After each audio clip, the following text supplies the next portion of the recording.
Was world? Me and Clyde here to talk about character building and talk about creating characters. Got Clyde on the phone, so we'll do this in a bit. So what's up, y'all? Joining in. Hello, Billa. There you go. I waved to you. How you doing? Let's say hi. Let's say hi to Clyde. What's up, man? Hey, I look good. God damn, what's up? Hey, I didn't know I look this good today. I should wear more black on black on black.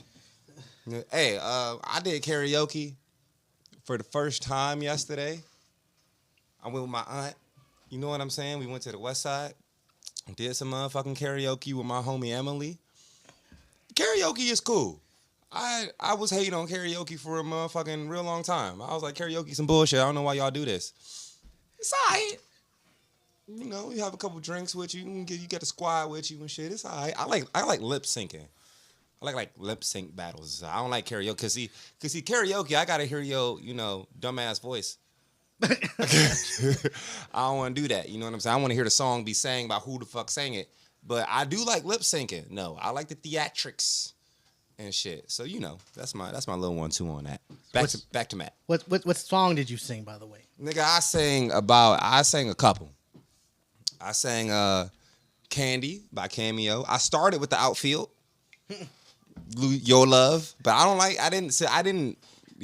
wasn't used to hearing my voice like in speakers, like through a microphone. So like when I heard it the first time, I was like, oh hell no, we ain't doing this song. I can have songs I can actually sing. But I did Grandmaster Flash and Fabulous Five. I did White Lines. I did songs that I know like by memory. yeah, mostly. So I don't have to like read with the screen because sometimes the screen be like a couple milliseconds off of something. And if it's a song you don't know like the cadence of how it's really sang. So speaking of saying, shout out to It's Your Girl Sang. You know what I'm saying? Be sure to check out her YouTube page and her Facebook page. She's a content creator, conservative Christian, but you know what I'm saying. You probably should add her. Add her on the comments soon. Add her on the comments. I'm Instagram Live right now. You on Insta?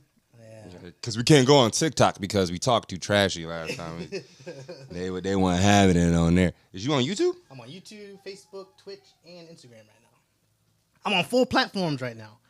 So catch us on one of the others. I don't know where you're all watching. You're probably watching on Instagram, probably watching on YouTube, probably watching on Facebook or Twitch, whatever you guys are at. So watch us there. Yeah, keep talking. I'm doing something. So, anyways, we're going to talk about character building. We're going to talk about creating characters and stuff. So we want to get into a creative mindset and put things together in our minds and actually start talking things and stuff. So last time we tried to do this, I popped in and popped out just because I don't have a charger and my phone always dies real fast when I'm also on Instagram in the comments. So I'll pop in and pop out, but I won't stay. The last time we tried to do this, we kept running into one very prevalent issue, which is things kept getting too convoluted, man. We had too many ideas and shit. Man, I want the green one. The green my favorite color. Yeah, I mean purple my second favorite color. But yeah, okay. But yeah, things kept getting too convoluted. We kept running into just creative walls and differences, and so today, which is how we started world building, was I started with this book, Rank Chung. You know what I'm saying? Put this up real close. Get the glare off the screen and shit. You know what I'm saying? The character workbook. You know what I'm saying? It's got these beautiful pages where you can create your own character. It tells you how to do all that stuff. So we that's what we were doing.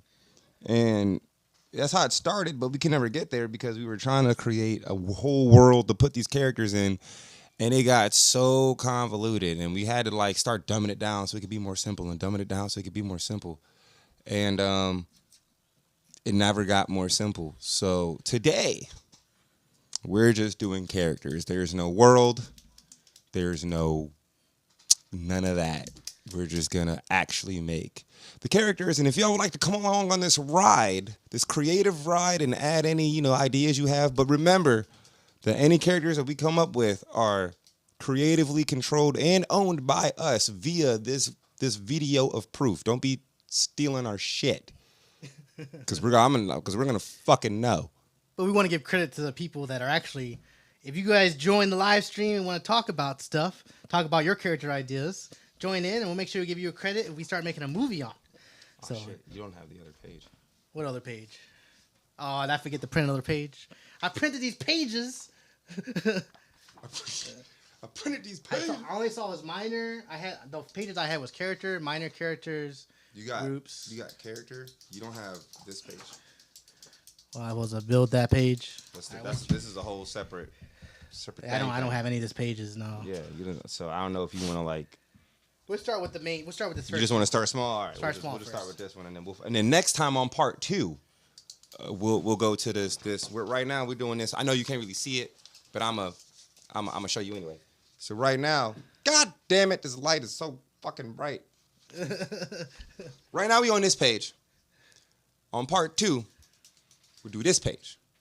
Someone in the comments see it. So it's all these ideas are adaptable for any type of media that we want them to be. It could be a video game, it could be a comic book, it could be a short story, it could be an entire movie, it could be an idea for a logo on a shirt. Like, it is supposed to be a multifaceted, reusable idea, which when you really think about it, that's what any character is. You know what I'm saying? I mean, Naruto could work in his world. He could work in a commercial. He could work in a crossover where him and Goku are in a movie and they're fighting. Like, all characters really do that. So, to answer anyone's question, when you say, what specifically are we doing this for?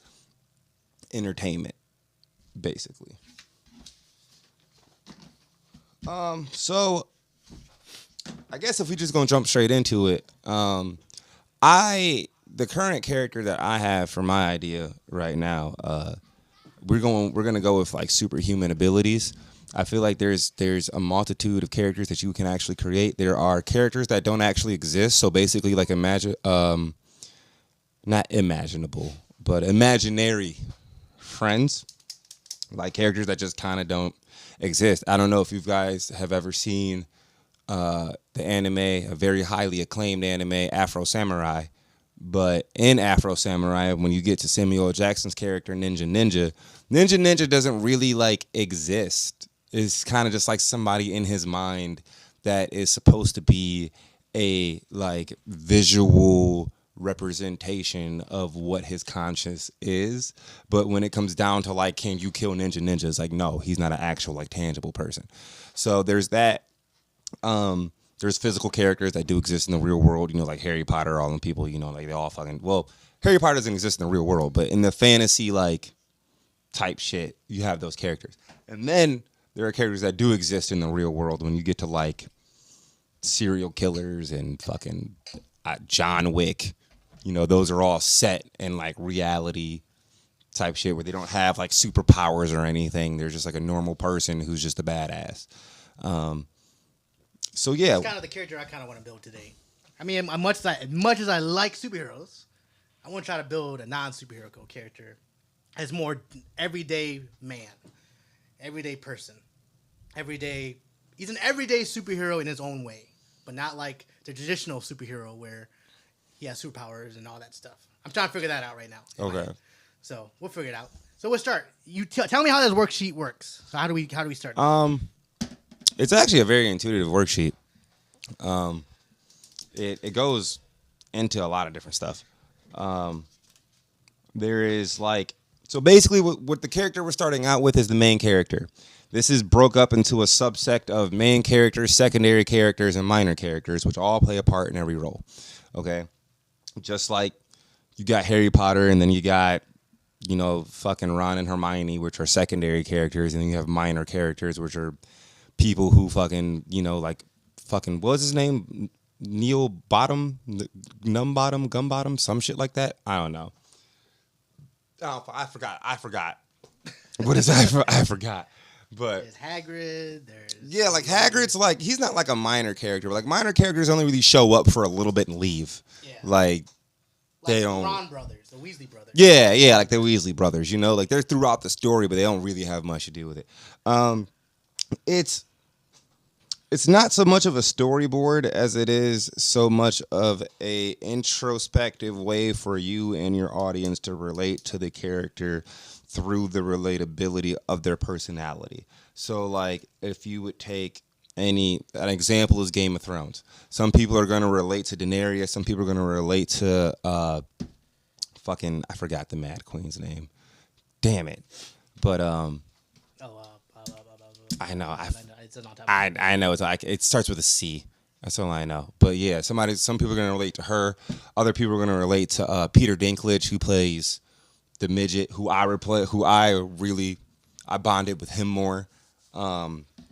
So that's where it goes. It's supposed to bring the audience closer to your actual character. So we're like specifically focusing on characters.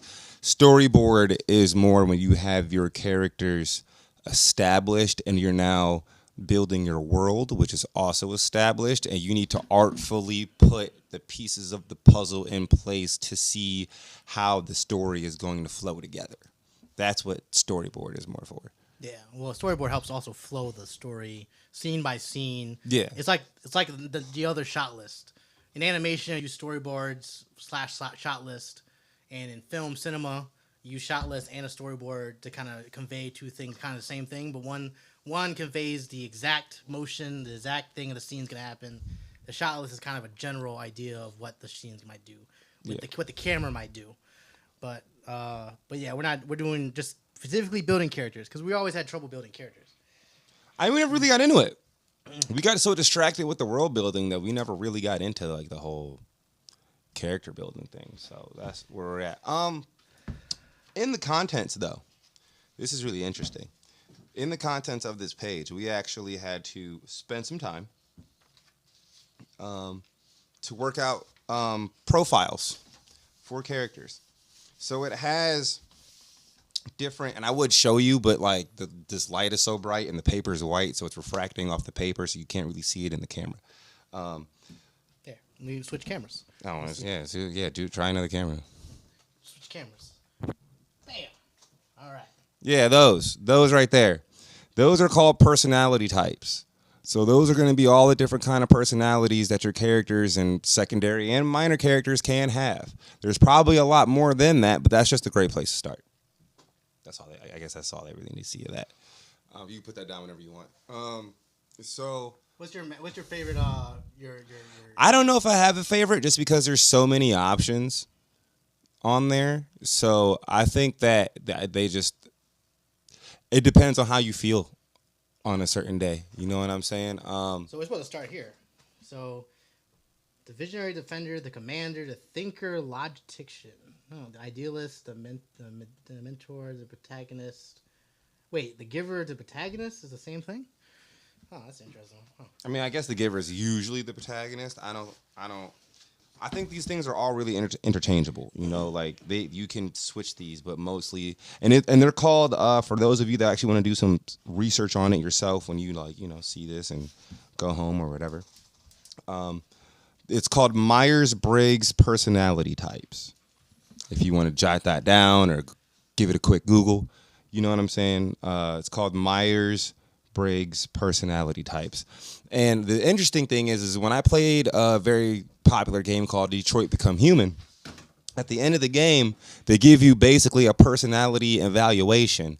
And I forgot what mine was, but they also compare it to the rest of the world and what percentage of the world has the same personality type as you do. And it's crazy because it lets you know who thinks like you, like who in a time sensitive pressured situation, if you're like you have to kill this person or kill this person, you got 7 seconds to decide, and you have limited information on both, and you just choose based on whatever.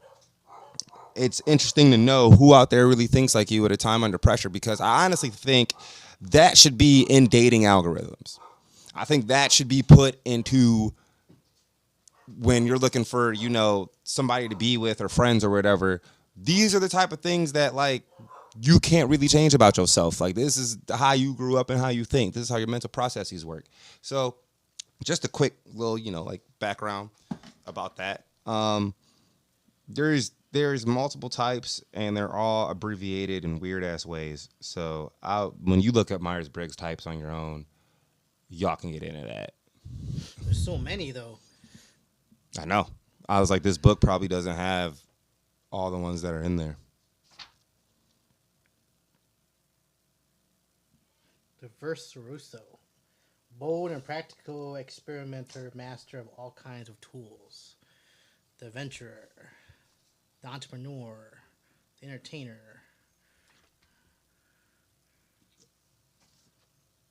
And it's crazy because a lot of times I want to fashion a character after my own self. If I envision a character in my head, I'm like, yeah, that's who I'm going to be.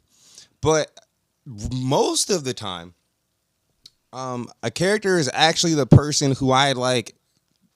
They have all the things that I lack. You know what I'm saying? Like, they're cool and calm under pressure, and me, I'm just like a hothead or whatever. So I get caught up in that sometimes with character building, but we're just going to jump right into it, you know what I'm saying? And we'll just alter it how we go. You know what I'm talking about? And I think it should be cool. I think it should be a good time. So with that being said, the first thing about the character that we need to either discuss or find out is the name of these characters. And maybe the significance. Names are always freaking hard for me. Yeah. I don't know what kind of personality type my characters are going to be yet. Dude, that's the hardest part to me, is trying to find out what personality type you want your character to have. That is, to me, the hardest thing, because some things clash, some things work for you, some things don't. And then you envision your character to be a certain way and react a certain way in certain situations. And then due to the personality type they have, it's like they would not react like that. You know what I'm saying? Like, anybody, you know, on the stream or whatever, somebody was to come up to you and for no reason call you out your name or say something negative about you, how would you usually respond? And there's going to be a certain percentage that wouldn't respond at all. There's going to be a certain percentage that respond negatively. There's going to be a certain percentage that respond positively and also inquisitively. Like, why are you here? Who are you? Like, who are you to be up here saying negative things about me? So a personality type is really hard to dignify for a character. So I think the best way to like do that is maybe even just roll the fucking dice. Like, just be like, look, this is it. Because this is almost like a menu and we're like overwhelmed with options. So if y'all want, I can read these for y'all. You know what I'm saying? And we can go through them if y'all want before we, and then whatever one fits best or whatever one I read that fits best, I may write into the character type. You know what I'm saying? We could do that. You want to do that? Yeah, I had them on my phone, kind of looking at them real quick, but there's another website that had them up. Oh, also, I forgot to mention, there is 5 love languages. So how your character gives and receives love, which ultimately dignifies their personality. For those of you that don't know what love languages are, physical touch, acts of service, words of affirmation, quality time, and receiving gifts. I would not go into those deeper. That's just what they are. And then vulnerability shields.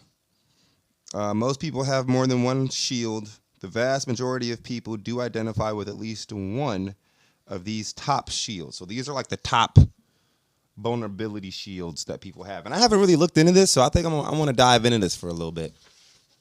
See what's popping right here.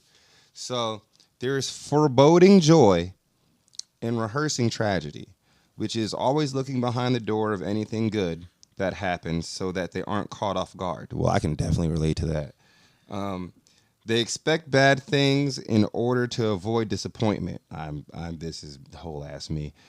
Like a mother constantly thinking her new baby is going to get sick, or a man constantly expecting his life to leave him. Mm-hmm. There's perfectionism, pretending and performing perfection in order to avoid shame and judgment. This is not actually self-improvement. They seek approval from others by presenting a perfected image they believe are hiding their insecurities and fears from the world around them, which really has a big, big thing to do with narcissists, man. Narcissists are perfectionists like that, like fucking Trump. Everything he does has to be fucking perfect without squander or shame because he'll be damned if anybody's gonna speak down about his name, dude. That's fucking him.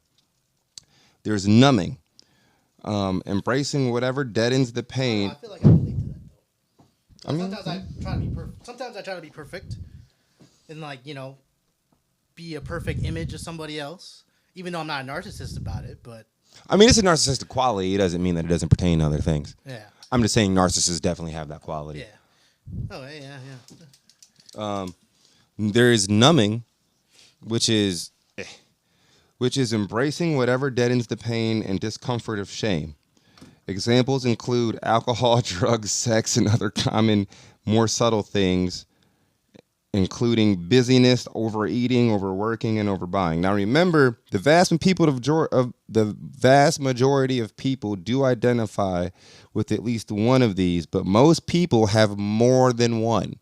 So you can identify with more than one of these shields. Like this is like not a multiple choice question, but like you know what I'm saying? Like where you can check multiple boxes on shit. The last four shields are usually present alongside of the top three. So these last four somehow go along with the ones I just said before, which is victim Viking. They are scared to be a victim, so they choose to dominate or elevate themselves above others instead. Their natural inclination is to be above in order to avoid being the victim. They fear victimization. Let it all hang out, baby. Floodlighting, which I guess we're going to discuss right now. Oversharing as a defense against true vulnerability to immediately see if another person can handle it. They are looking for who they can trust with their issues and who they can't trust. Which I guess I never really thought about it, but I kind of do. I guess I could do that sometimes. Serpentining. Backing out, pretending not to care, or pretending that it's not happening at all. Hiding out, avoidance, procrastination, rationalizing, blaming, and lying. All of which usually involves more energy and then facing the actual problem. Energy spent avoiding is greater than dealing with their painful vulnerabilities. Which I feel like everybody just kind of does that shit, dude. Maybe. I don't know. Maybe not. Cynicism, criticism, cool cruelty. The 3 C's. 4 C's. Damn it. I said 4.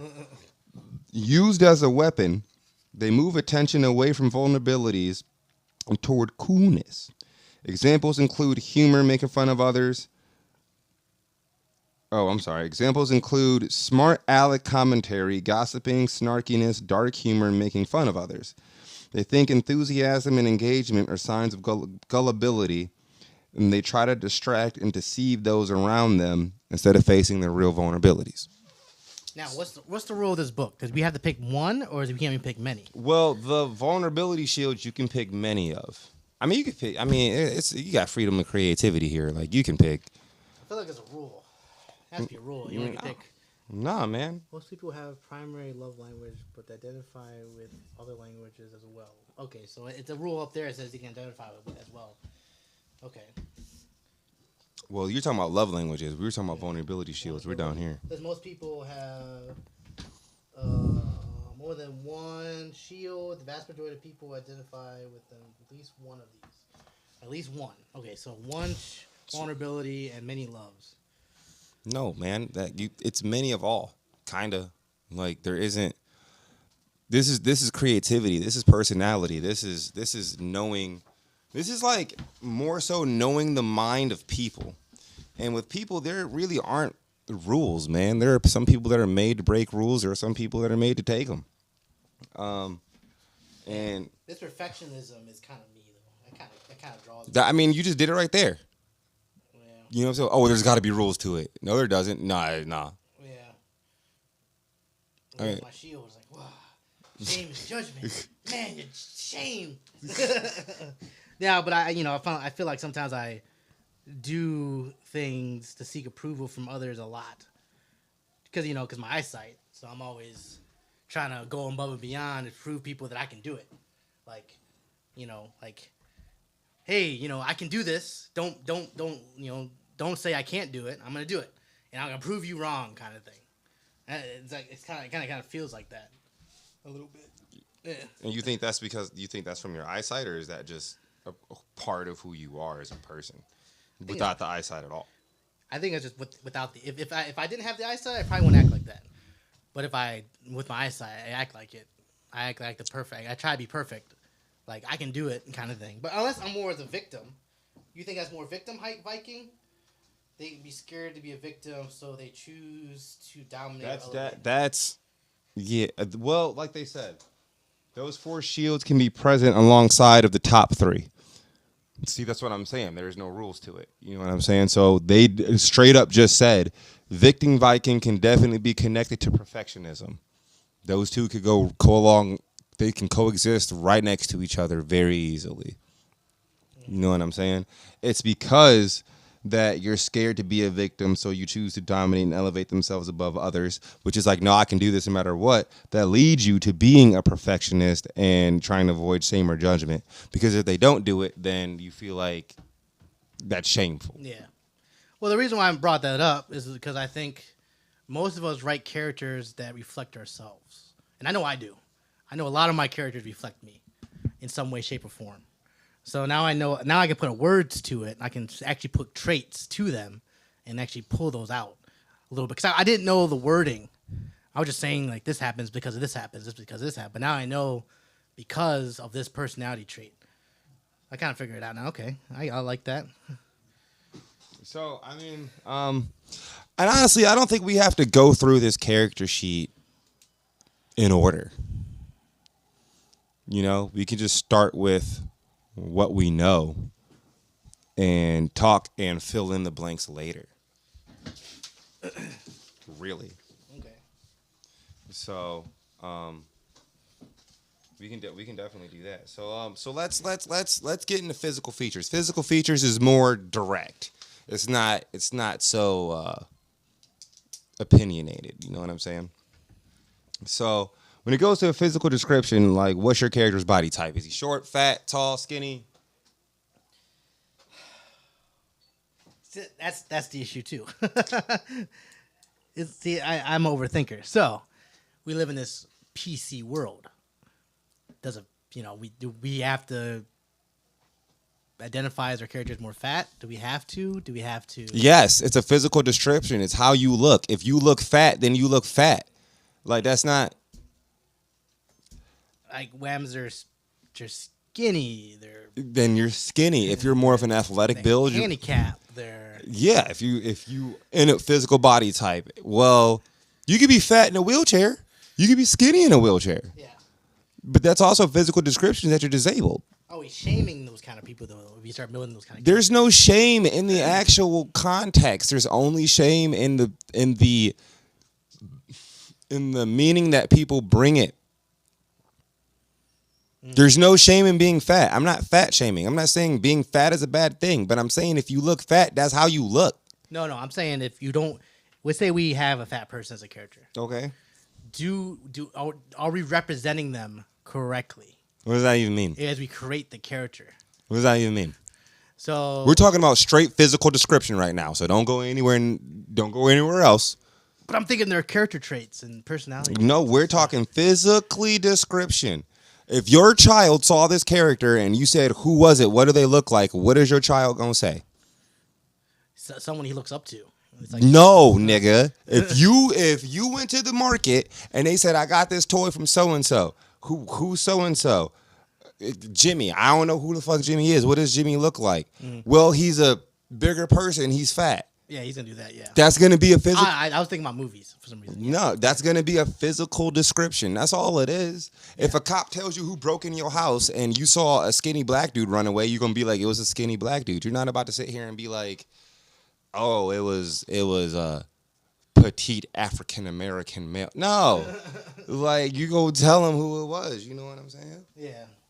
I can't see the comments on Instagram really ain't popping, but I can't see the comments on YouTube if we have any other ones. We got trolls on Twitch. What does that mean? We're just people we'll promote your page for an amount of money or whatever. Oh. So it's not really much. It's for our own context. Okay. It's not many viewers, but it's fine. It's okay. We're okay.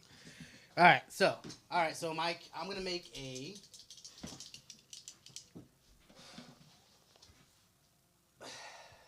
Fit people make me mad in movies. So he's a little chubbier. Is he chubbier because you want him to be chubbier, or is he chubbier because fit people make you mad in movies? It's just not realistic. Yeah, true. But I mean, if you think about it, bro, there's a lot of times where actors have to change their body type just to fit a part. yeah, Will Smith had to get fat for a part. he gotta get skinny for another. Part. Then he had to get skinny for another part. Shia LaBeouf had to get super muscular for a part. You know what I'm saying? Like, they have to change their physical body sometime in order to depict what the character actually looks like. So remember, you're not writing for... Remember who you're writing for. You're writing for the actual character, not how they are perceived. You are writing that for them and what and who they are. Okay, and who they represent. I mean, they represent themselves. Yeah. Yeah. So let's go back to your main statement. Your main statement said, well, usually I envision characters that look like me because I want them to be an accurate representation of me. So if you went out in the world and somebody described you, however they would describe you is probably how they would describe your character. If they're going to be a representation of what you're saying. Yeah, because I don't know the actual factual thing about my own. Because I could be thinking my own false pretense. What does that mean? I could be thinking falsely about myself, but other people might think me highly or more negative, or because I don't know how people are thinking about me. We talking physical Description, yeah, just Right. physical, yeah, not what's internal. So it's not like you're gonna be like, oh, my character's fat, and everybody be like, Matt, you not fat. You know what I'm saying? Like, that's not what it is. You could go husky, chubby, more of a, you could even go body type. You could even give him an actual weight. 6'5", this is how much he weighs. Somebody could, based on that, can give you an actual description of what, you know what I'm saying, what somebody looks like just based on height and weight. Unless there's like some outlying standard that doesn't make sense. Yeah. For my physical character and body type, okay, he's actually going to be more of just like me, a tall, skinny build, which means he doesn't work out. He doesn't have muscles. Okay, there's not super bulging bicep fucking type shit. He's lanky, skinny, doesn't work out, got a high metabolism. That's why he ain't overweight, really. But other than that, he doesn't put really any work into his body. Like, that's just how he looks. That's just plain and simple. Oh wait, is this the? Yeah, okay, this ain't the page. So that's what I'm gonna go ahead and write now.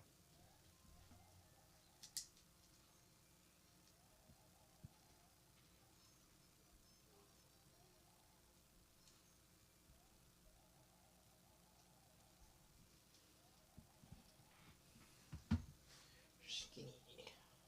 No.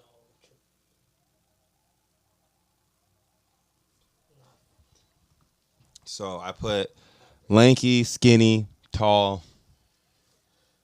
Not necessarily long torso, but like, you know what I'm saying? Like, it's not like basketball player where he's like athletic build and got a little muscle on him. Like, nah, just, he's just a normal dude. When we go with eyes, I really want my character to have green eyes because green is my favorite color. Even though that's not naturally like a thing. So I'm just going to say he has green eyes.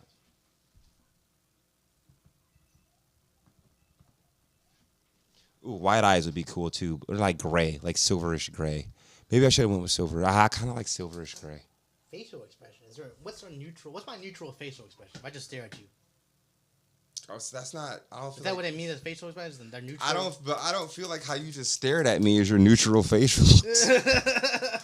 I feel like you just did that because that was just stale face. I was just like, yeah, fuck this. So, like, that's not how you normally look. Like, is that my natural, my neutral expression? I mean, some people have resting bitch face. Some people always look sad. Some people always look like they're just like drifting off into space over there. Like, it could be none. You could put down none. Like, he doesn't have a natural face expression. His face is just his face. You know what I'm saying? Yeah, I don't know what that is. I would want my character to have long hair because I had long hair for a very, very long time, and even though I cut it recently, I'm still growing this out to have long hair. So, Yeah, but long hair for mine, black long hair.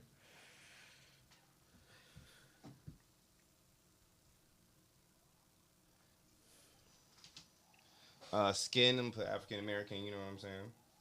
I put yellow tan. Yellow tan. / tan. Cause I'm tanned. I'm yellow, but I got pale yellow at some point. So he has a farmer's tan. Yellow tan.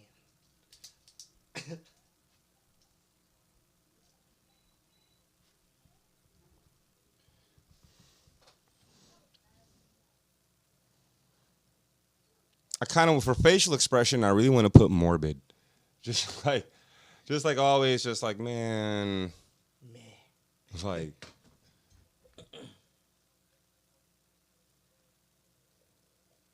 there's posture, gait. If there is any, you could just put normal, like default normal, like a normal person. You know what I'm saying? I mean, some people slouch when they walk. And there you got, people who are hunched. If you're talking about an old person, they could be hunched over the entire time. You know what I'm saying?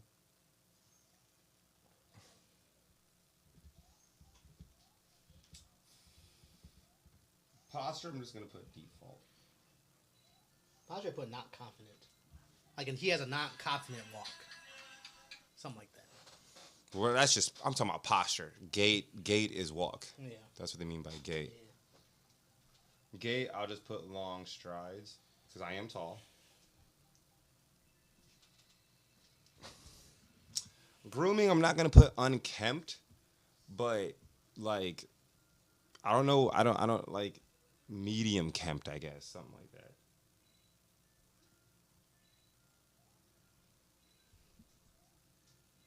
Which I don't know if that's like a really.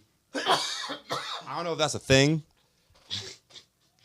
I don't know if that's a thing, but we'll go with that. Style and clothes, we'll go with urban.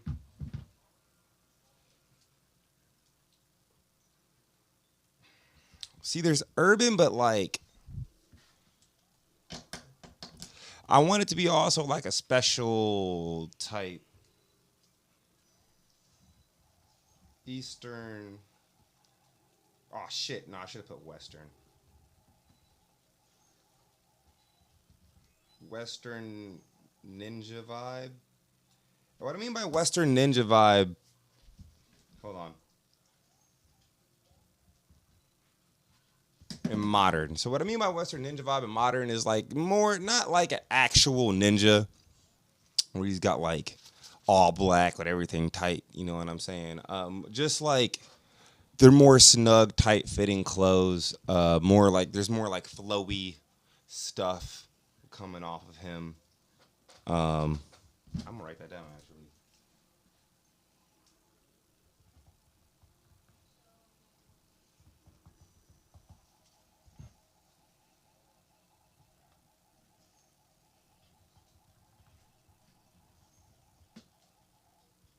Yeah, so things with like capes, cloaks, hoods, that kind of stuff that can conceal him if he wants, and then just like ribbons and stuff coming off of his pants, or just shit that like there's always something blowing in the wind.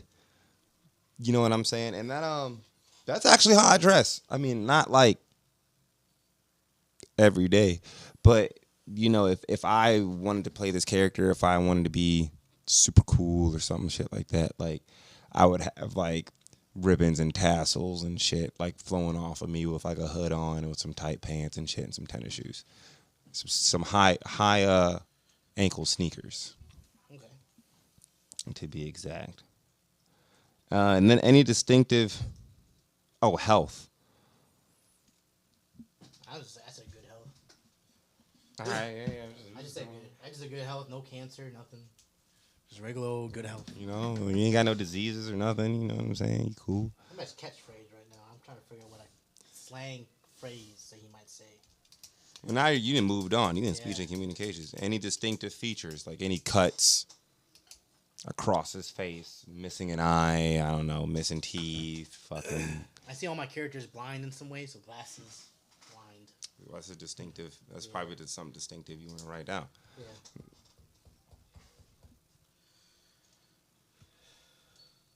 Yeah. Chipped teeth, crooked teeth, missing teeth.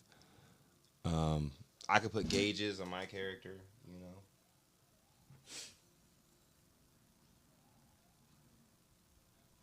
So I'll put gauged ears on mine because, you know, you can do that. A big forehead. Some stuff like that. So I always see my characters with religious tattoos, like tattoos that are chiseled, not traditional, not American style tattoos, but Asian style, monk style tattoos. I mean, I can say it has tattoos, but not like you. Not like you. Speech and then that's when he goes on to speech and communication, which is languages that they speak. If they speak multiple or just one monolanguage, or if they're bilingual. Is it called monolingual if you only speak one language? Or because bilingual is two languages, but is it, you speak one language, is it monolingual? Is it lingual? Because lingual is like plural. Is that a plural word, or is that a say the language you speak? monolinguage? I just speak English. I speak Spanish. Right. Yeah, but if somebody tells you how many languages do you speak, and you say one, and they say, "Oh, you're bilingual," and then you say, "Oh, or two," and you're bilingual, and then you say one, they're not gonna refer to you as just like, "Oh, you speak English." You're just gonna say, "Oh, you speak one language." So it comes down to the term is you just speak one language, because it's a non-denominational term. It doesn't really tell you what language you speak, just that you only speak one. Yeah.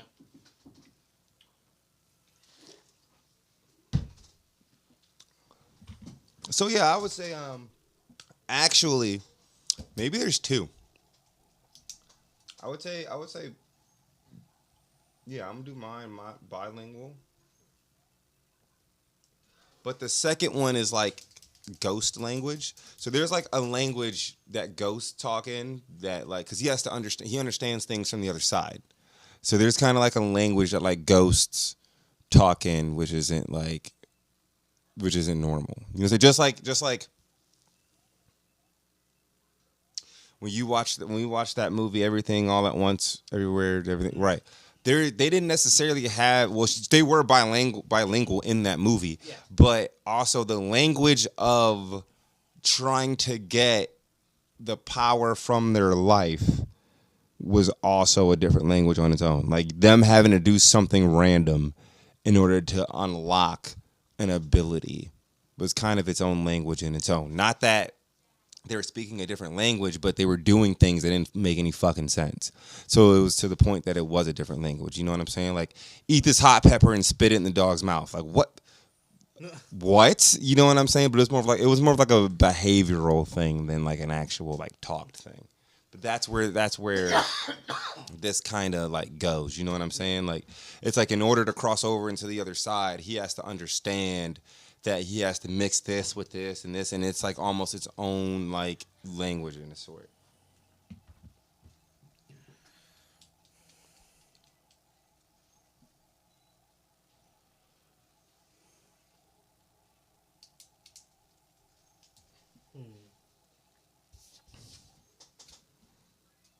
An accent. I roll. I put Asian accent. I just put urban. Like, he's just modern, urban black dude. He'll probably end up saying nigga a lot because that's what I do. I think it'd be really cool if my character did that. Just be like, these niggas, man. Because he's just not a superhero doing that. I just think it'd be cool. It'd be a nice, relatable.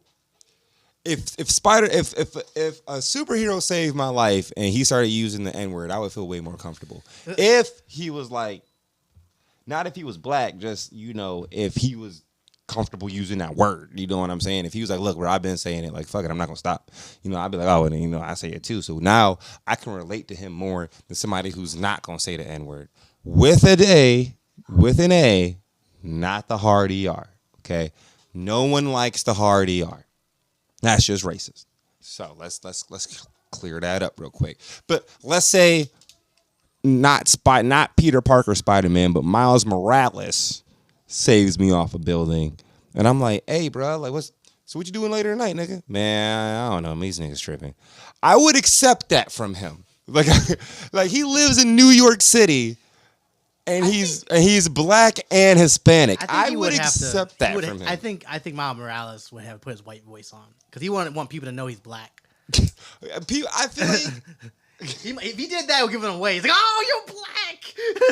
What's the problem with that? Nothing. It's just like you want to give him away. You would hide yourself. Did he unmask himself? Did Miles Morales unmask himself? Yeah, but I think he had to the public. Voice. He white voiced himself. No, but if you unmask yourself, that's different. If people know what you look like didn't Peter Parker end up eventually unmasking himself to the public?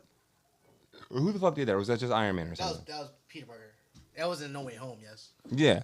So they ended up knowing who the fuck he was. Yeah. You know what I'm saying? So it's like the same. Because of Mysterio. Right. So it's like the same.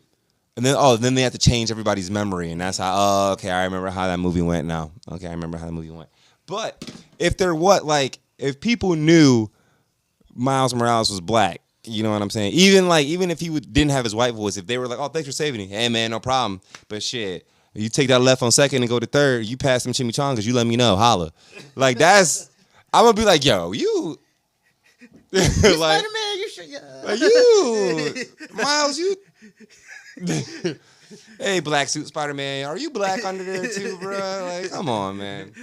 Like, especially if you start saying, like, everybody says bruh, but it's just like, there's certain ways you say things that let you know. If you were saying essay, like. Right, like or if he started speaking Spanish, like halfway through, and if he saves a Hispanic person, and he's just like, oh, but like starts saying shit in Spanish, they're gonna be like, Spider-Man is Hispanic, you know what I'm saying, or at least knows Spanish to a point, but like, as a superhero, that would give it away. I feel like, but I still don't think that gives it away too much. Just because they know your race doesn't mean they know your identity for real, because like, especially in New York City, there's such a plethora of numbers of each race, especially in New York City, to where I feel like even if somebody knew your race, your identity wouldn't be compromised. And even so, you would have to go through like, what if his suit gets ripped or torn, which it definitely does. Yeah. You know what I'm saying? And even in Spider-Man, 1 or 2, half of his mask comes off, and you can see that you can't see his whole face, but you can see that he's white. Tobey Maguire. You know what I'm saying? Like, you can definitely see that. So it's like, I think them knowing his race doesn't necessarily like confirm his identity. It's like, oh, I know Spider-Man's black. Okay, there's 500,000 black people in New York. Like, that doesn't narrow it down at all. Yeah. So, and that was just the estimate. I don't know how many black people there are in New York. I have no idea. But it's a lot of us. Let's see. I'm stuck at slang. What is my character going to say? What voice, vocal tics does he have? Slang could also be Old English, bro. Just like when we were talking, when we watched, what movie? We just watched the musical. Spirited. Yeah. And then he was like, Good afternoon. You know, that's slang to that. And that term that he was like, oh, good afternoon. Here is a term that means fuck you. You know what I'm saying? But if you have to define a word that means something than what it actually means phonetically, that's slang. Just how we'll sit here and be like, damn, that bitch bad. That doesn't mean that she's a bad person. It means that she looks good. Yeah. Bad is good. You know what I'm saying? That's the slang. That's what we use. Or I ain't seen you in a minute. A minute is relatively short. That's 60 seconds. So if somebody not Batista, the dude Batista plays in Guardians of the Galaxy. Yeah, I know what you're talking about. Yeah. Like they say, he's a literal species. Yeah. Like he takes everything you say literally. So you have to explain everything to him. So it's like, oh, damn, we ain't seen you in a minute. What do you mean? I've been gone for 6 years. It's like, no, man, it means we haven't seen you in a long time comparative to the actual term, which means that it's an actual short time, which somehow I don't understand how that makes sense in today's jargon. I don't understand the context just opposed to the actual term. Like, why does bad mean good? Why does me not seeing you in a relatively short time means that I haven't seen you in a long time? How come that shit's hot? Well, no, if you say that shit's hot, it just means if that shit's hot, that means that it's cool. Yeah. You know what I'm? So it's like, why do we reverse? Why don't we Reverse the psyche on all of us. I don't know. It's crazy to me. It's crazy to me. But there are a lot of slang terms that do that. I think we just do that in the English language. I don't think they do that in other languages. I think probably. I don't know the slang in other languages, dude. Other languages they slang English, so they don't have slang. Yeah, in but the they languages, but they slang. probably have a lot of slang in other languages that we just don't know about because we're not submersed in the culture. Like, I'm pretty sure there's some Hispanics out there that have like point proven.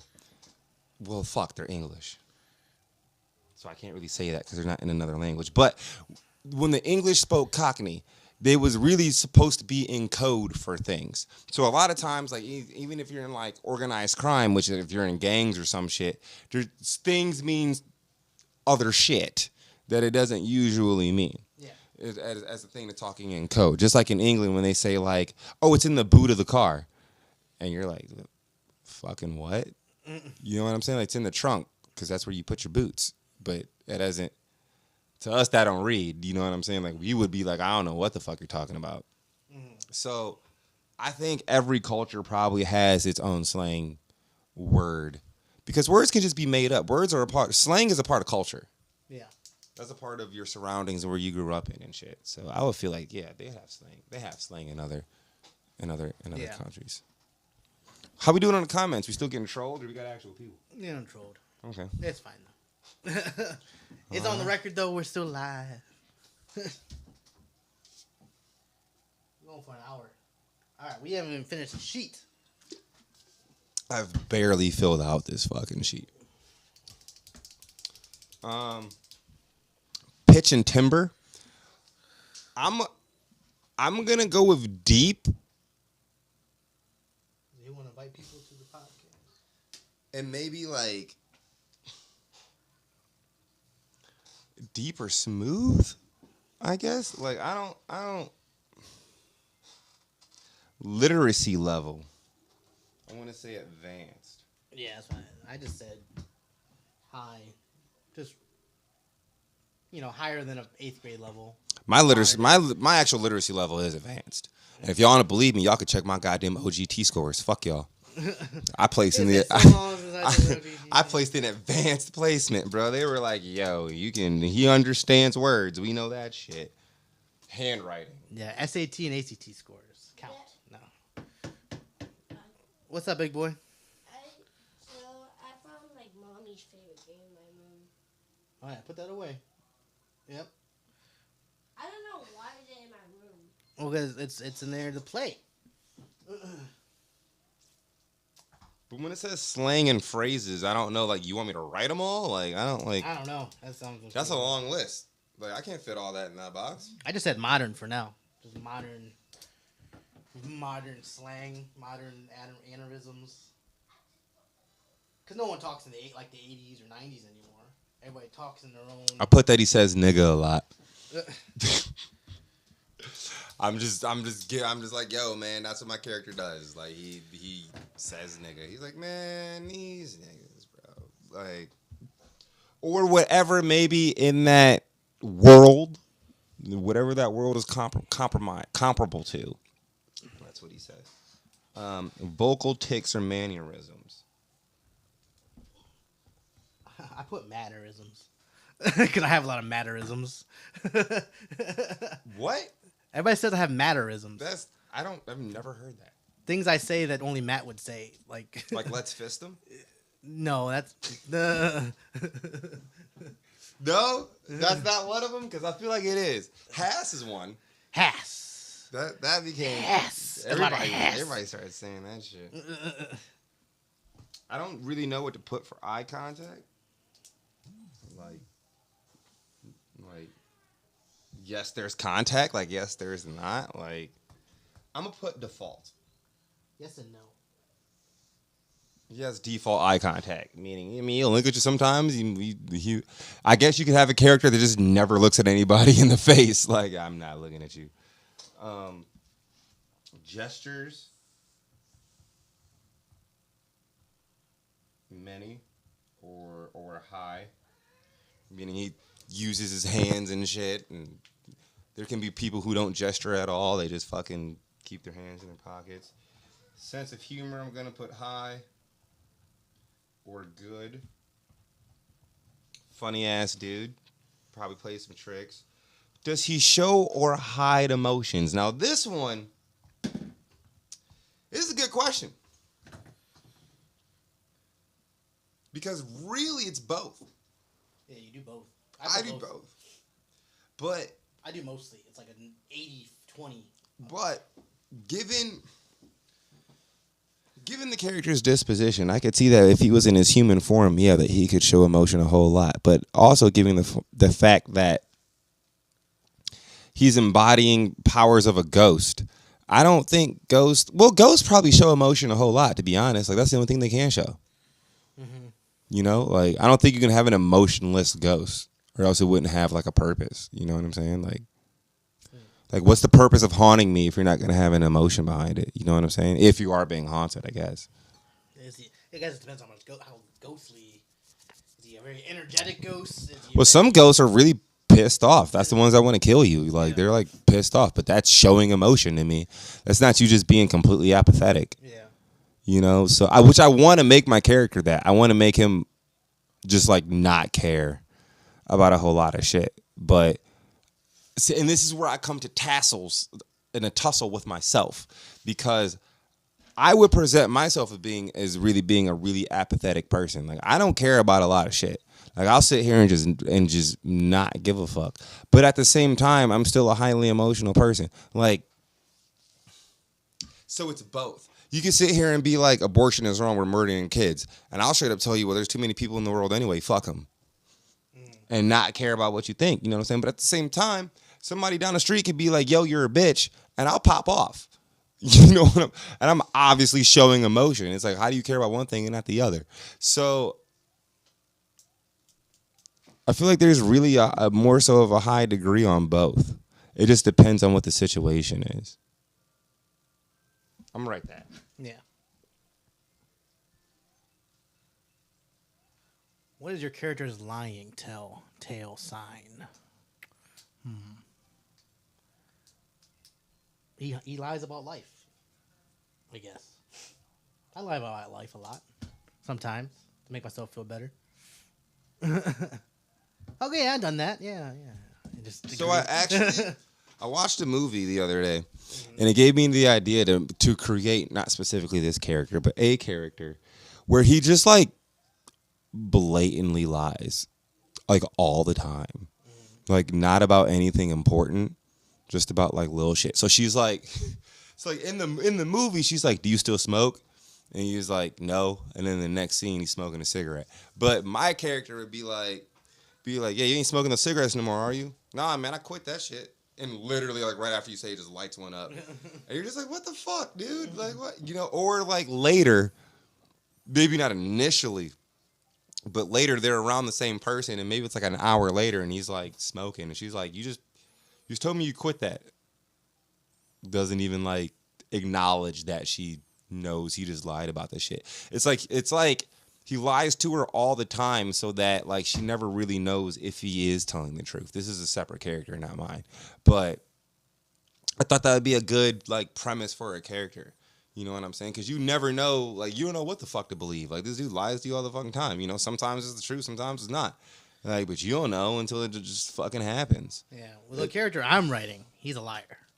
He lies in a good way though. He doesn't lie about smoking, like cigarettes, drinking, or whatever. He doesn't lie like that. He lies about everyday life. So, like, when somebody asks, you know, hey, how many brothers and sisters do you have? He really has 4, but he only lies. He says he only has 1 because he disproves the other one or something. You know what I mean? Like, he lie. Like my character that I want to do about. I'm making a movie on the idea of robbing my something.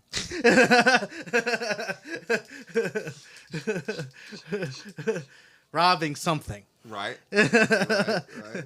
It's a heist movie that I'm thinking right now. It's all you got to know. It's a heist movie. But my main character does lie a lot In that movie. in that movie. Like he lies about There's specific also- things. He doesn't lie about like it's not bad lies or good lies. Well, there's also lies to protect. Yeah, there's lies. You know, like yeah. like there's lies to protect. Like I'm playing Dying Light 2 right now, and he's in a city where he doesn't know anyone, and they've all just tried to kill him. So he's like very like, and they give you choices on what to say, but you know they're like, oh, so who are you looking for? And it gives you the choice where you could tell them who you're looking for, or you could be like, it's just better if you don't know, which isn't necessarily a lie because you didn't fabricate a falsity, but you still didn't answer the question. You know what I'm saying? Or it could just be no one in particular. Just it's like, are you looking for no one in particular? Huh? That doesn't make sense. You know, like there's a certain like keep to yourself clause about it. So because you want to protect yourself, man. You know what I'm saying? Don't everybody need to know everything. All right, and sometimes you spin a web of a fabrication that other people go ahead and believe, and you want them to believe that because you're trying to keep them over there. You know what I'm saying? Because you've been hurt before or something. So there's definitely that type. So, but what are the lying tells? I wouldn't know a line. I don't even know if I have a lying tell. Like I don't know if I lied to you if you like, yeah, I know Brandon lying. You know what I'm saying? Like, and sometimes I can tell people are lying if they over explain the situation. If they're like, no, man, that's why I didn't do it because it's that and for then it's like, bro, why? It's not even that deep. You know what I'm saying? Like we just want to know who ate the last bag of chips, so we could just go get more chips. You over here saying the whole thing. Like, was it you though? You know what I'm saying? So I don't know. I'm gonna just put that. I don't know, man. I don't know if he has any vocal tics or mannerisms. I don't know that yet either. And that's the speech and communication. We gotta. Would you just go down? You want skills, hobbies, and groups? Yeah, that's where I'm at right now. Talent and skills. I want to say, magical gifts. Now here's the thing. Like, it confuses me about this worksheet. In filmmaking, we would make bios of characters, but you want showing every single aspect of the sheet will be hard and eat screen time.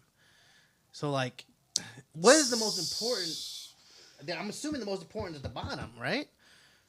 Well, in the front of this book, somewhere in here, it says that you may not use all these things. Yeah.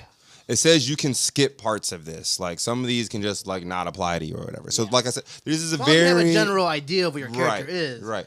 There's a very like you don't have to go through and fill everything out and then depict it in a movie. But a lot of things that are in movies that are about characters are sometimes not dialogue. Yeah, but think about a movie you watched. Think about one movie. The first one that comes to your mind.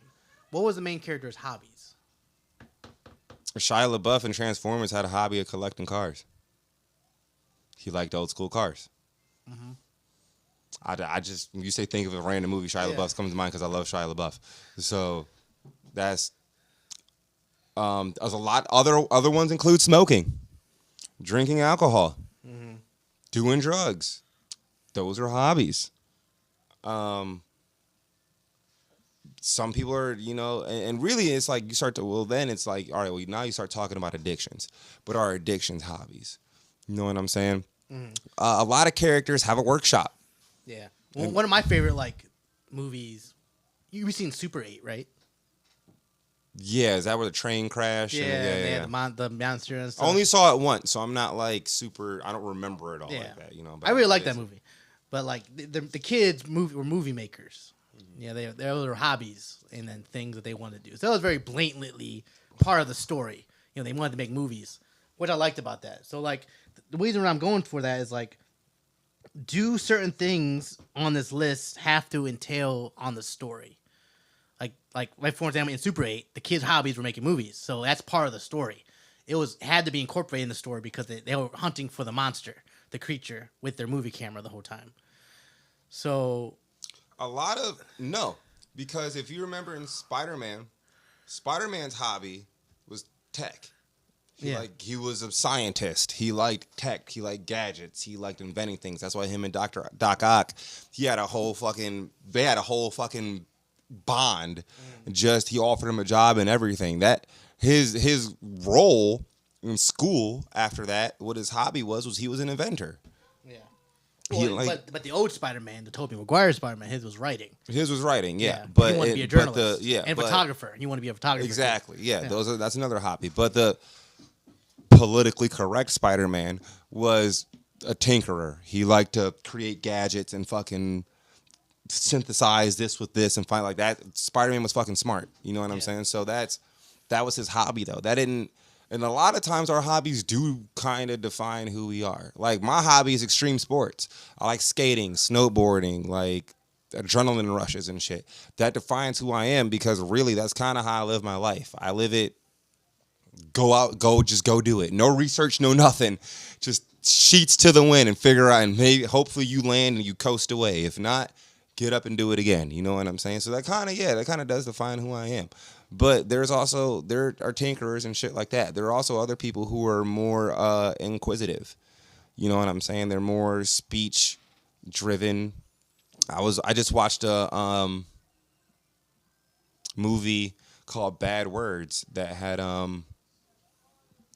Jason Bateman. It had him in it. Mm-hmm. Great movie, by the way. Fucking dope movie, dude.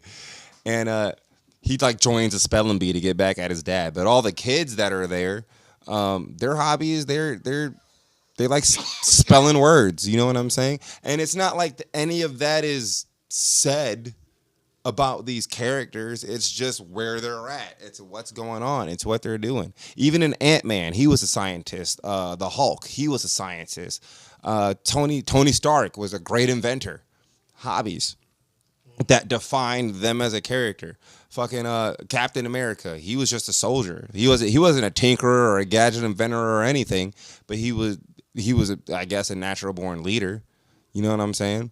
There's some hobbies aren't really depicted at all. Like nobody really knows who Nick Fury's hobby is. You know what I'm saying? Like nobody he's never a main character. He's never a main character. He's not. Harry Potter. Don't really know what his hobby was. You know what I'm saying? To me, it wasn't like Hermione's hobby was that she liked learning spells. Yeah. And that's why Hermione to me was such a better wizard or witch than Harry was. I think if it came down to it and they had a whole fucking wizard baddie, Hermione would wipe the floor with Harry Potter, bro. Just because she goes and researches the shit. Like she's in the library finding shit out, looking up shit, figuring out how to do this. Half of the shit Harry probably even fucking knows came from her. Yeah. Like I didn't even understand what the big deal about Harry Potter was. He learned all the more powerful spells, the forbidden spells. Yeah, Hermione couldn't learn the forbidden spells. So. Well, I mean, but he had access to better fucking studious teachers than she did. Yeah. You know what I'm saying? Because of who he was. Yeah. Not even because of any great merit on his own. Yeah. But if it came down to a wizarding battle between Hermione and Harry, I feel like Hermione would take that dude, bro. I'd be like, you're about to lose this. Because she spends time in the library doing that shit. Like, bitch knows her shit. You just... Yeah, but he learned his hobbies later down because his childhood defined him in the first movie. Right. So he didn't have any hobbies. His childhood defined him. Mm-hmm. He was, locked up under stairs. Well, that doesn't mean that he still didn't. His hobby could have been doing origami. That's when we come to the second part, the childhood. That childhood, adulthood, these things seem like they define you the most. Yeah, but see, that doesn't mean that Harry didn't have any hobbies. We just weren't. Well, he collected those action figures in the basement. Right, but we weren't shown really due to his childhood. So he didn't have access to any of his hobbies. His hobbies could have been he loved collecting fucking owls. I don't fucking know. You know what I'm saying? If I was a wizard, my hobby would have been Quidditch. I would have been a fucking He learned Quidditch afterwards. I know, but I'm saying he liked doing Quidditch. Yeah. Like after he got the snitch and everything, that's why I was like they should have made a whole like spin-off of them just doing Quidditch because I would have fucking watched it. Like I fucking loved Quidditch. Quidditch was dope. Like that was if I was a wizard, that would have been my shit. I wouldn't know no spells really or nothing, but motherfucker, I could fly a broom like a shit. Yeah. You know what I'm saying? So that would have been my hobby. That would have been my sport that I would have did. But I mean, to me, Ron Weasley's hobby was really adventure. Ron Weasley was a ride or die motherfucker. Like he was like, bro, let's go. Like let's go do it. Let's go on the adventure. Let's get like he was also a scaredy cat a little Yeah, bit. he was scared a lot. He was a scaredy cat, but he rode with his homie. Fucking Harry had an objective he was trying to complete. Ron was along for the ride. But that also shows me that he was adventurous. He just needed a friend to do it. But he was still adventurous though. You know what I'm saying? Hermione was kind of like, I'm gonna stay in the library. She wasn't like an adventurous person. She was just kind of like, I'm gonna go do some research. You know what I'm saying? So that's just using that as an example. That's how I can feel that. So when we get to talents and skills, I'm just put action sports, man. Like, but he's not like a tinkerer. You know what I'm saying? Like my character isn't good with gadgets. He's not about to wire this shit together and MacGyver some shit. Like he's not about to do that. He's not a tinkerer. That's not what he does. He's more coordinated hand reflex type shit. You know what I'm saying? That's where his skill goes. You know what I'm saying? From the streets. Right. I mean, not like from the streets, but like to this relationship.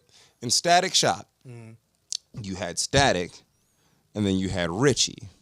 Richie was the tinkerer.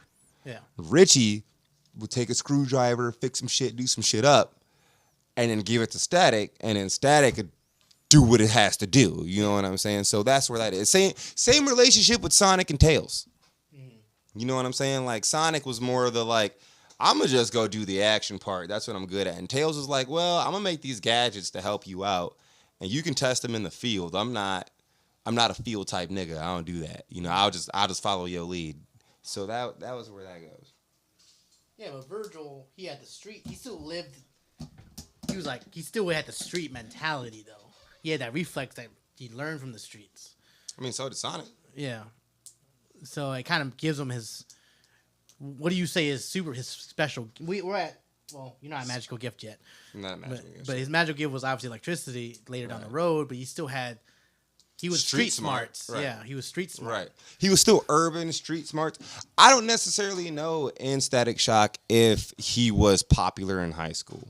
But that honestly could also, to me, that's not Virgil, it didn't show Virgil. He knew of the jocks. He knew of them, but he wasn't picked on. Right. He wasn't picked on, though. And that's what I want to make my character in. Like, my character isn't, like, super popular, but he's not getting bullied. And I kind of hate how, like, every hero story, when it comes down to them going to school or some shit, they're always, like, some weakling getting picked on or some shit. I'm like, what is this? It's a huge stereotype that just like is all throughout. Like you're just, they're just weak, they're just down, they don't got no friends, they ain't got shit. And I'm like, that's like, It's the same way of putting like psychopaths and heroes in the same like all serial killers grew up with no friends or something, and like it makes it seem like they're in the same category. They could be either or. They could become evil or they become good. right. It's like, And I mean, like some psychopaths probably come from the fact that they had everything at their fucking fingertips. You know, if you look at damn, I don't want to ruin it for y'all. So if y'all haven't watched it, have you watched the last of Stranger Things or the beginning? I watched all of it. Okay. If y'all ain't watched the last of Stranger Things, y'all might want to mute this part. But just like how they had in Stranger Things, the 4th season, when they had the jock whose girlfriend ended up dying, and then he went and beat up the black dude and shit and got the whole mob together and shit and had that psycho-ass mentality, that's because he had so much pull. He had so much pull. That's what made him be able to be psycho. He couldn't do that if he didn't have that much pull. He couldn't do that shit. It's because people looked up to him. They made an impression of him. He had control of a lot of shit. That's where bullies come from. You know what I'm saying? Oh, I got everybody over here. Everybody thinks I'm the cool kid. Fuck you. I'm going to do this. Fuck you, motherfucker, because I'm the shit. Like, that's why they end up becoming the protagonists and shit. And I'm like, that's not... To me, it's just, like, always not accurate. Like, I don't think that's an accurate depiction. I think that's just, like, a narrative that just needs to change in today's society. That's what I believe. I did like how he did Lucas, though. Lucas he became a better character. I kind of wish they built his character arc a little earlier, but because You mean the dude that turned into the sea monster, right? No, Lucas was the black kid. Oh, okay. Yeah, I like how he became a jock and all that stuff. You still were Yeah. friends, but Yeah. but the ending battle that Lucas had with the jock Mm-hmm. was unbelievable to me because Lucas wasn't a fighter. You know what I mean? But I mean, he had to stand up though. That's why I was sitting there like, don't you?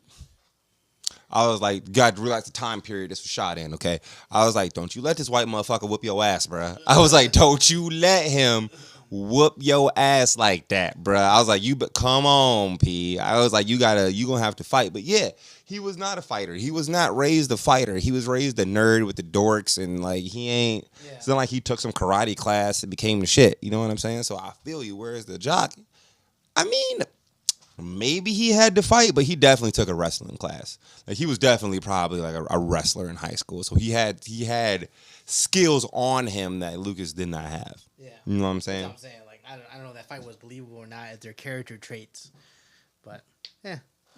I can see that. I can see that. For talents and skills, I'm gonna just put action sports in coordination.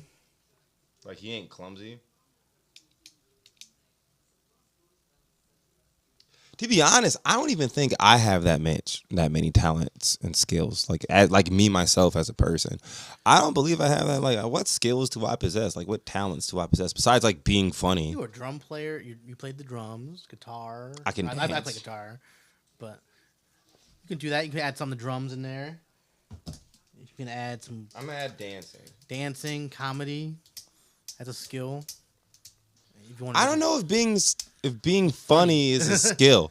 I don't. I like, think that's a skill. I think being funny is a skill. You think people just learn to be funny? Yeah, because you learn by your environment. You learn. Some people are just naturally not funny. Yeah, but see that isn't. But see that there you go from talent and skill. I feel like a skill is something you can learn. So yeah, I guess you can learn to be funny. But a talent is something I guess that just like naturally occurs that you're just good at without like really trying. That's what to me like being talented is. Like LeBron James. Everybody can learn to play basketball. Everybody can learn how to at least make a three, make a two, and the fundamentals. But LeBron James is supremely talented at being a ball player. Like he can read, like he can read shit like nobody else. He can make plays like nobody else. Same with Michael Jordan, same with Carmelo Anthony, same with a plethora of other talented players. You know what I'm saying? That's why they're MVPs. That's why they have such high scores. Same with Steph Curry. I still ain't seen no motherfucker shoot like Steph Curry. And yes, I'm mad at that motherfucker, but still, I'm like, this dude's pulling up at half court, banking shots. I'm like, how are you doing this? Like, and it's just, and that's not some shit that could just be taught. Like you could spend umpteen hours in the gym rehearsing this, and then you pull up against him and he's still just gonna fire off right in your face. Like, and he didn't do shit. He ain't even practice like you did. Like, he just spent his normal regimen. You know what I'm saying? Like, if you've seen this motherfucker play, you just be like, damn. Like, with the fadeaway too. Like, he'll pull up half court, fadeaway, pop that bitch, and just, and you're like, hot. And accuracy, man. You're right. You're just like, fucking how? Like, dude's damn near unstoppable. Like, how are you supposed to even stop that shit? So yeah, I get the difference in that. Talent is something that you're just like innately good at, which to me is action sports, coordination, and dancing. That's why when you saw me downstairs earlier and I was fucking flipping that ball around, I just like, if I have something in my hands, I practice my coordination at all times because I want to have, like, this character may also have hyper reflexes. I've been thinking about that. And what I've been thinking about is that superpowers that aren't necessarily like over the top powers. And when I watched this show on Sci-Fi, it was an old show, it was called Alphas. These are the type of superhuman traits that they depicted. Like, dude could just see signals. He could see waves and signal waves and manipulate them just with his eyes. So if your phone sent a signal, he could just pull up your text message straight from the signal that it sent, like, without actually going in your phone. But one of them was also like hyper reflexes. Imagine if you had the reflexes of an actual mongoose, which I believe mongoose have the best reflexes in the animal kingdom. As fast as a snake can strike, they can move they could just move that fast and like process all of that information in time that fast. That's like a superhuman trait that's not necessarily like way the fuck out there. But if you put it out there, imagine being able to just straight up dodge bullets and not like Spider-Man, like slow down time and it's like whoosh, whoosh, whoosh. It's just a reflex. They just pop it off and you can see the bullet and you can just move and your brain can send neurons to your body to move that fast. Just even catch one and throw it.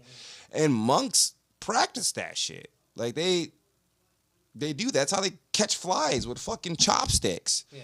Those are reflexes. Like you just gotta and know where it's going, know where it's at, know where it's gonna be, have that brain predictability to just whack, get that bitch. And I'm like, these are more plausible super features that aren't necessarily like superhuman powers. But yeah, bro, like that totally shit that can save your life. So I got action sports and dancing, magical gifts.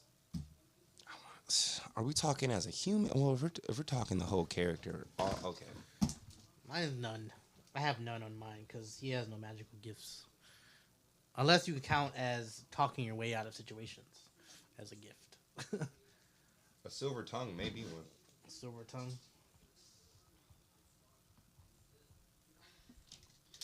Because, I mean, some people can talk their way out of fucking anything. Like, I've even had some females, like, tell me, like, oh, you got a silver tongue, huh? You're a real smooth talker over there.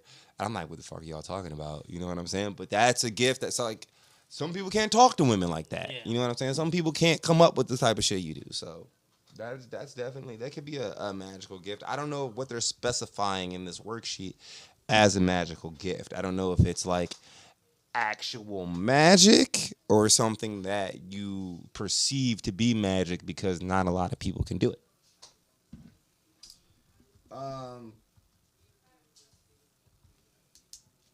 Childhood.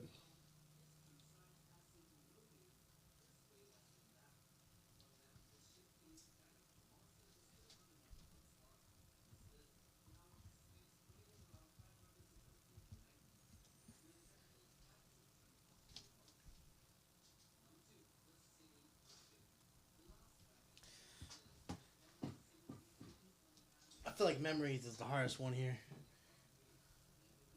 For childhood, I literally put mine, which is only child, single mother, racially confused. I feel like the racially confused is a big part because as he goes into an adult, he just believes like a lot of things don't apply to him. You know, not that he's exempt, but just like if it shouldn't be that way, he's just gonna act like it's not. What we got any hits or anything? What's going on? Yeah, we got errors. We got an error over something. We got an error? Yeah, we just got one. I think we're still live, but what's the error say? It says connection error. Oh. Let's see.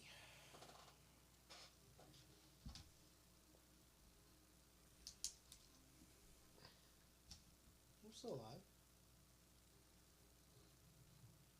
They can still see us.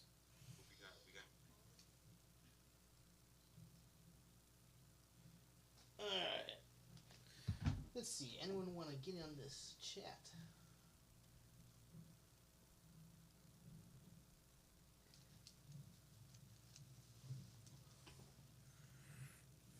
Alright. Memories is going to be hard for me. Yeah, I'm there too. Yeah. We might just stop here. I'll keep thinking about it. Because memories... Is that memories what we want to show? Or is it memories of the earliest... Just memories that we're not going to show doesn't matter? Doesn't matter.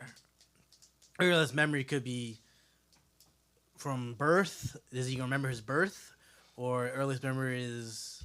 Of like tragedy or pain. Yeah, tragedy, pain. Or your earliest, happiest memory. Right.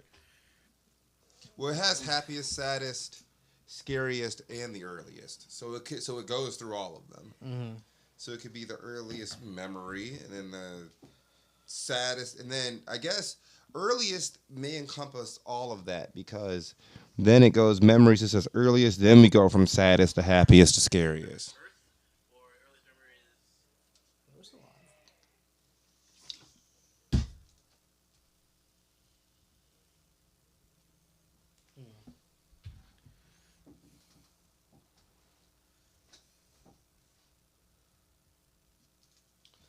So I put for mine his scariest memory, at least, is when he got his powers.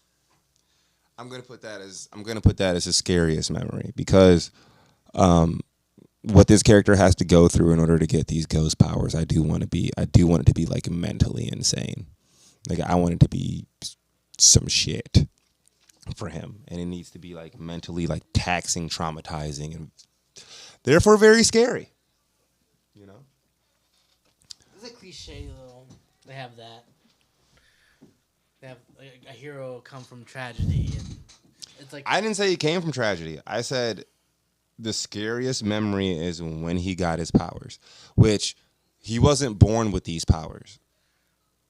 These are not powers he was born with. These are powers that he acquired due to pretty much more lack of a better term is a cosmic imbalance, sort of. Like, basically, this dude has experienced so much injustice and, like, just all around bad shit in his life to the point where life was like, look, we're going to balance this out by giving you these powers, but with these powers, you have to do this.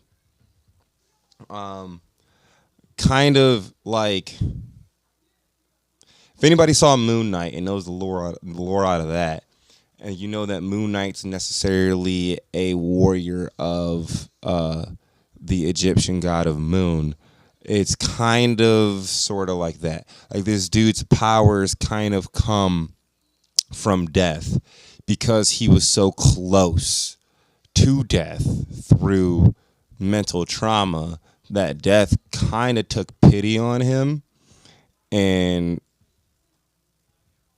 like imbued him with some powers, or so that an actual quote unquote ghost or demon, and he had to come across the right one. So that gives you either a chance of happenstance or research, because however this demon found him is going to be through happenstance, like it just happened, or like I've been following you for a long time and I feel like this ain't right. So there's going to be some sort of deal, you know, like, you know, you scratch my back, I scratch your back, some type of thing.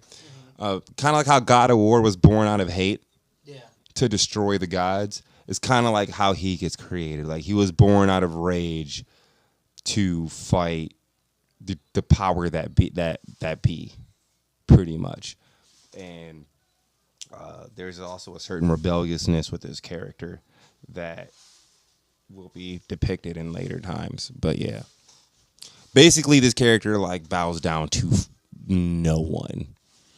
And that's the universe's issue afterwards, is like you have this chaotic force that has no master and will not like listen to fucking anybody. And people keep trying to control him and he's like, nah. He's just like, like I will always follow my own path. And that's the tussle, really.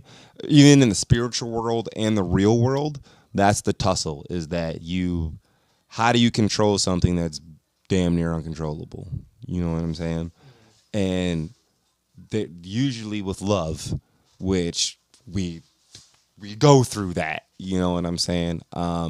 With fear, or with just, you know, power, like be stronger than him. And yeah, that's why the first installment of the comic or whatever is called it's supposed to be called like Phantom Spirit of Vengeance.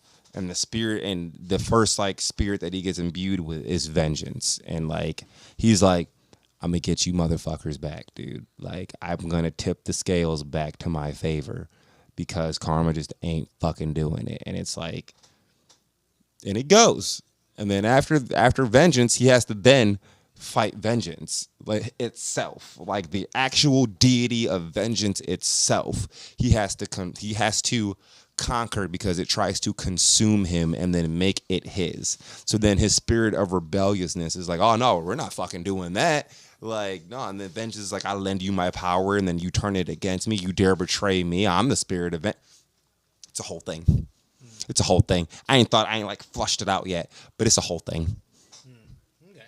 This it's depict a real like Constantine-ish type shit without like magical spells and Constantine being a human. It's more like Spawn and like Constantine's world, which has probably happened. Yeah. Now that I think about it, I'm like, that has totally probably happened, and I need to go watch that because that's like up this alley right here. FYI, Spawn was the first black superhero, not Black Panther. Just want to put that out there because I always argue with people on that. It's like Black Panther was great, but Spawn and Blade were the first ones. Well, I mean, Black Panther may be DC's first. Not Marvel. Or Marvel's first. I'm sorry, I got that fucked up. Marvel's first. As far as DC is, because isn't Spawn's DC? Yeah. But didn't he start off as like Dark Horse though? Yeah. Because I remember Dark Horse Comics. Because Dark Horse Comics is the same people that made Static Shock, and then I know Dark Horse and DC were a thing. Yep. Which bonus points if y'all know what DC stands for.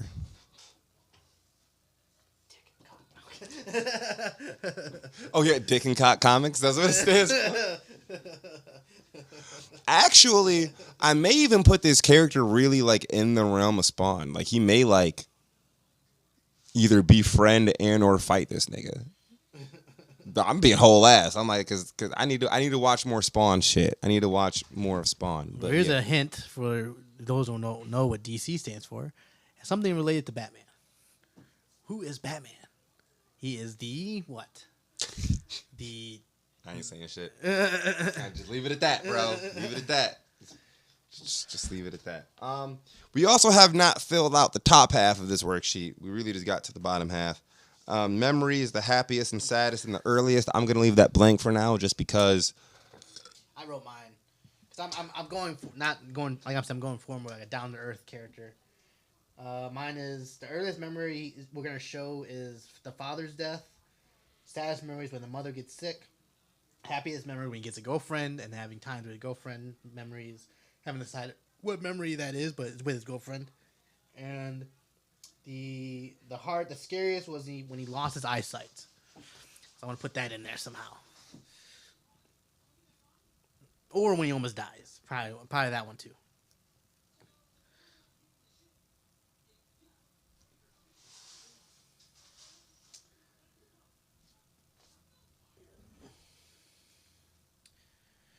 Well, we've been going for almost 2 hours now, so I think it's something we have on the record to talk about character building, episode 1. So we're going to come back again and flesh out these characters even more in the next episode. So we're doing this so we can put ourselves on we're doing this. We're making characters.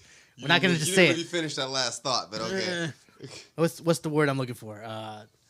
Not put ourselves on the map, but we are doing this so that we can therefore create like the comment says on the bottom. We eventually want to create our own universe of just characters to live in, man, that we can have creative control over, so that we can write stories, so that we can write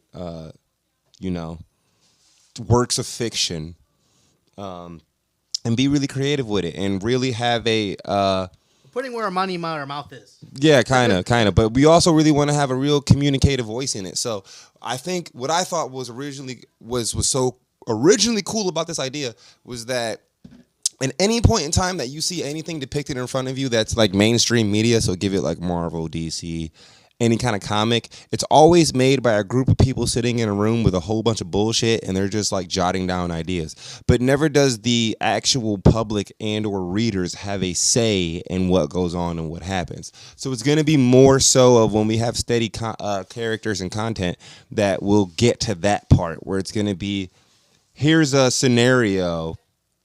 What does the audience want to see? How does the audience want to see this unfold? Almost like a choose your own adventure movie, but that's like created that way, not like on Netflix, like, oh, choose option A or option B. It's going to be like, well, we have two storylines that are flushed out fully and that are great, but what does the audience want to see? Does the audience want to see this character go through this, and then we'll incorporate our shit on top of that, or vice versa? So we're trying to give the audience more of a interactive role in how the stories play out than like commercial shit.